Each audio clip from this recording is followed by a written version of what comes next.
ঢাকা উত্তর সিটি কর্পোরেশনের ৩৪ নম্বর ওয়ার্ডের যুবলীগের সহসভাপতি মোহাম্মদ শাকিল হোসেন, তাকে গত রাত্রে আমরা আনুমানিক ৯:৩০টার সময় ধানমন্ডি থানা পুলিশ তাকে হাজারীবাগ মুক্তার হোসেন রোডে মধুবাজার এলাকার মুক্তার হোসেন রোডের বাসা থেকে তাকে গ্রেফতার করা হয়। অবৈধ অস্ত্র উদ্ধারে আমরা অভিযান জোরদার করেছি। এই যে দুটো অস্ত্র উদ্ধার হলো, এটা সেই অভিযান জোরদারেরই একটা সাফল্য আমি মনে করি। এজাহারে যাদের নাম আসবে, এজাহারের আমরা যখন মামলা তদন্ত করব, তদন্তের প্রক্রিয়ায় যদি কারো সক্রিয়তা পাওয়া যায়, যাচাই বাছাই করে তবেই আমরা সেই আসামিগুলো গ্রেফতার করছি। 5-স্টার রেটিং প্রাপ্ত বিএলডিসি টেকনোলজির Walton super saver ceiling fan 65% পর্যন্ত বিদ্যুৎ বিল সাশ্রয় করে আপনাকে রাখে প্রশান্তিতে। ওয়ালটন ফ্যান হাওয়া বদলে দেয়। এই বৈষম্য বিরোধী ছাত্র আন্দোলনে কতিপয় অস্ত্রধারী প্রকাশ্যে এবং অস্ত্রসহ নানাভাবে আন্দোলনকারীদের উপরে হামলা চালিয়েছে। বিশেষ করে ধানমন্ডি এলাকায় অনেক হামলার ঘটনা ঘটেছে আমরা জানি। সেই হামলায় গত ৪ আগস্ট ২০২৪ সালে এরকম একটা ঘটনা ঘটেছিল আপনার ধানমন্ডি ২৭ নম্বরে। সেই ২৭ নম্বরের ঘটনার উপর ভিত্তি করে পরবর্তীতে আপনাদের ধানমন্ডি থানায় একটা মামলা রুজু হয়।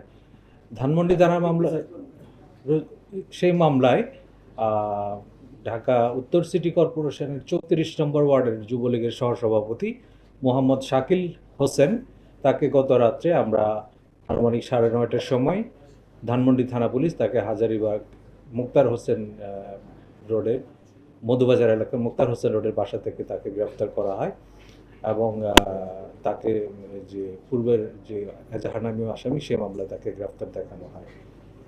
পরবর্তীতে আমরা জানি সে তার স্বীকারোক্তি এবং গোপন সূত্রে আমরা সংবাদ পাই তার কাছে তার বাসায় অবৈধ অস্ত্র মজুদ রয়েছে।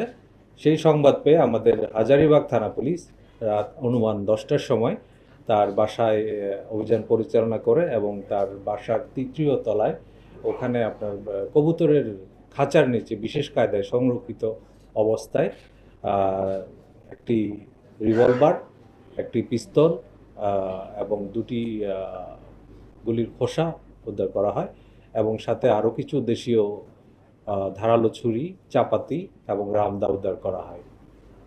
ইতিমধ্যে আপনারা জানেন এই যে ধৃত যে আসামি মোহাম্মদ শাকিল হোসেন, যে কিনা যুবলীগ ৩৪ নম্বর ওয়ার্ডের সহসভাপতি, তার বিরুদ্ধে বৈষম্য বিরোধী ছাত্র আন্দোলনের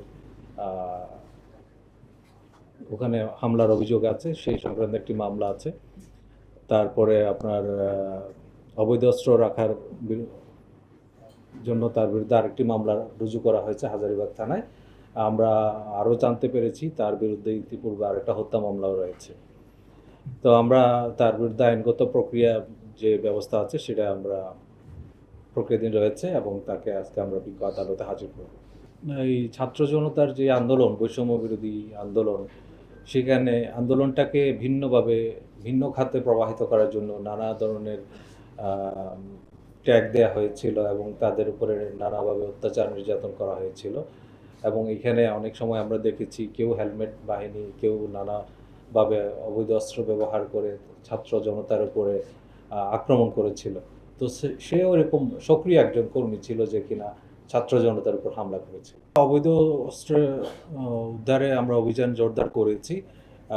এই যে দুটো অস্ত্র উদ্ধার হলো, এটা সেই অভিযান জোরদারেরই একটা সাফল্য আমি মনে করি এবং আমাদের এই অভিযান চলমান আছে এবং যারা যারা এইসব কাজের সাথে সংশ্লিষ্ট ছিল, এজাহারে যাদের নাম আসবে, এজাহারের আমরা যখন মামলা তদন্ত করব, তদন্তের প্রক্রিয়ায় যদি কারো সক্রিয়তা পাওয়া যায়, যাচাই বাছাই করে তবেই আমরা সেই আসামিদের গ্রেফতার করব।